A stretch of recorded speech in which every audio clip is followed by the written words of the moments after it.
The Elsewhere SMP has a problem, and that's rain. While rain may be rather harmless on your typical Minecraft SMP, the Elsewhere SMP has a certain group of players who have the unfortunate weakness of taking damage in water. So you can imagine that whenever it rains, they're not gonna have a fun time. While this problem doesn't affect me personally, I was partially responsible for removing their previous source of cover. So to get back on their good graces, I devised a plan to cover the entire starter island in a layer of glass at world height, providing an invisible shield for those who live in the constant fear of uncontrollable death. Our first step is going to be figuring out just how much glass we need. The area we're covering is roughly 450 by 450 blocks, which equates to, oh my god, it's probably fine.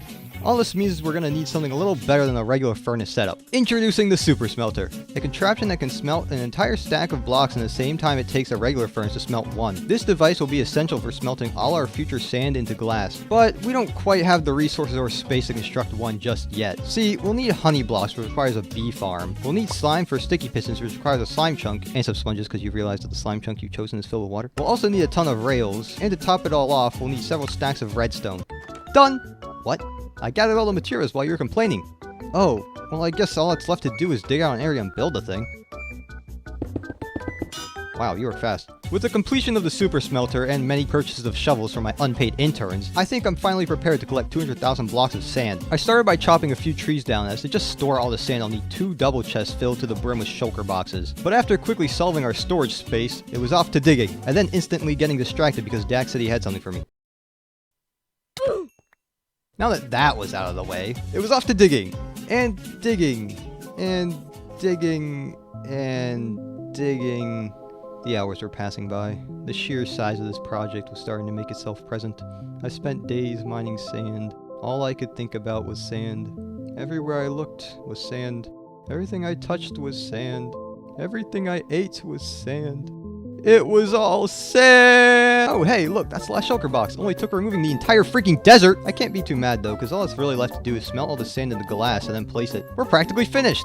Little did I know, I was not practically finished. After moving all the sand back home to smelt, my super smelter was lacking a key component: fuel. Turns out that in order to just start this thing, you need 2 stacks of fuel for every furnace, meaning I need 128 stacks of fuel. And not only that, the system is designed with only a couple fuel sources in mind, that being coal or charcoal. Using something like bamboo or carpet would run out faster than the machine could refill it. So where in the world am I going to get 5 shulkers of coal? My first thought was to construct a wither skeleton farm, but after doing some research, it turns out wither skeleton farms need to be placed in a very specific biome, and a tree farm would actually give me higher rates. Luckily, I already had all the resources for a tree farm since I was going to build one earlier. So I dug out an area and constructed a tree farm. But then, I kid you not, another issue arose. See, I overlooked the fact that I would actually need bone meal to run this farm. To just smelt my glass, I need a super smelter which requires charcoal, which requires a tree farm, which requires a source of bone meal. Oh my lordy, this is driving me insane. I started out by swiping bone meal from the local skeleton farm, but I quickly emptied that out, and after attempting to run the skeleton farm myself, I knew there had to be a faster method. Introducing the moss bone meal farm, an automatic machine that infinitely produces bone meal out of thin air. Finally, a machine that doesn't require any input resources. An end to the chain of machines built for the sole purpose of smelting sand. We're gonna need a lot more materials to construct this machine than any of the ones we built previously. In fact, we're gonna have to dig out another layer on the slime farm, which isn't a water cave, so we'll also need more sponges. After looting all of the ocean monuments on the server, building another layer on the slime farm, and gathering a few other resources, I dug out an area and built a bone meal farm. So my next couple of days consisted of AFKing the bone meal farm, using that bone meal for the tree farm, smelting those logs into charcoal, and then finally using that charcoal to smelt a couple shulkers of glass before running out and starting the cycle all over again. This was a pain. I need a distraction before I lose my mind. Luckily enough, a familiar face joined, the one and only, the only Pickle 59. And after waiting for Toast to join, who made my goose a... He's a pickle. I decided to tell them my plan. Okay, well my current plan. They seemed to be on board and agreed to help me when it was time to place all the glass, but I quickly ran into yet another problem. See, the server itself was having connection issues and was crashing about every 20 minutes, and unfortunately crashed while I was running the bone meal farm, completely destroying it. This was the last straw. Running 3 separate farms just to smelt some glass is utterly ridiculous and extremely inefficient. There had to be a better way. And there was. A secret technique that rendered everything I've done up to now a complete waste of time. The bone meal farm? A waste of time. The tree farm? A waste of time. The super smelter?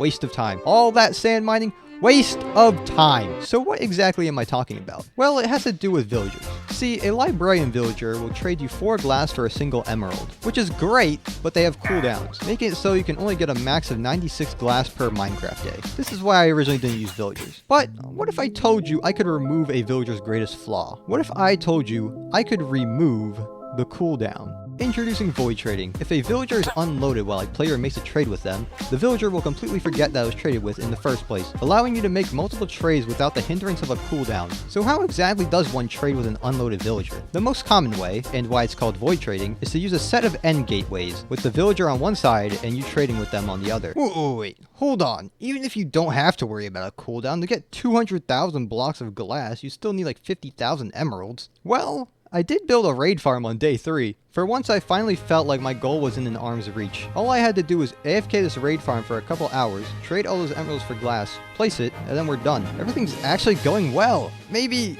a little too well.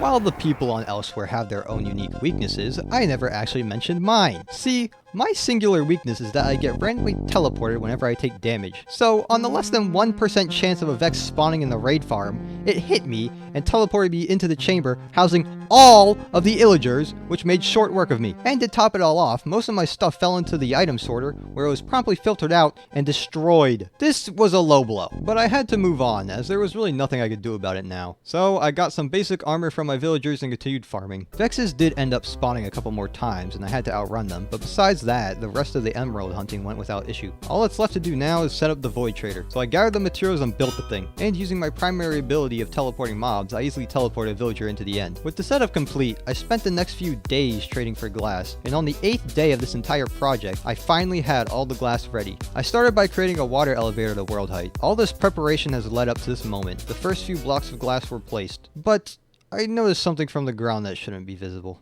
I placed a few more blocks of glass and my suspicions were correct. You could still see the glass from the ground. I wrongly assumed that the glass would be high enough to exit everyone's render distance, therefore creating an invisible shield, but it was very much visible. I booted up a super flat world with a layer of glass to get a better visualization, and yeah, it looked horrible. Because I ran the risk of creating an eyesore, I decided to contact our server owner to see if he would allow it. He said that any decision like this had to be put up to a group vote. But how in the world was I supposed to ask people for something that I didn't even want to see? Instead of saving lives, this thing would be hurting eyes. And in addition to that, most of the people who were weak to rain were already moving out and starting their mega bases, meaning I really wouldn't be saving anyone. So, I had to make the regrettable decision of canceling the rain cover.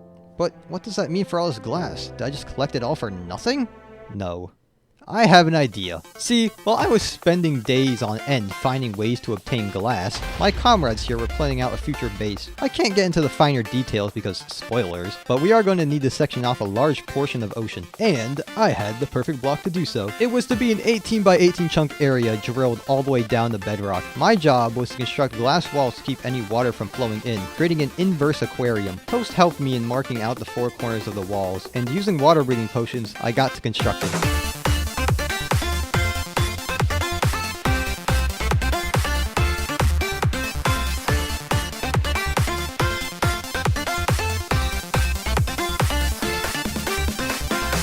Well, this isn't what I originally planned for. I'm just glad all the glass didn't go to waste. And hey, my war on water isn't done yet.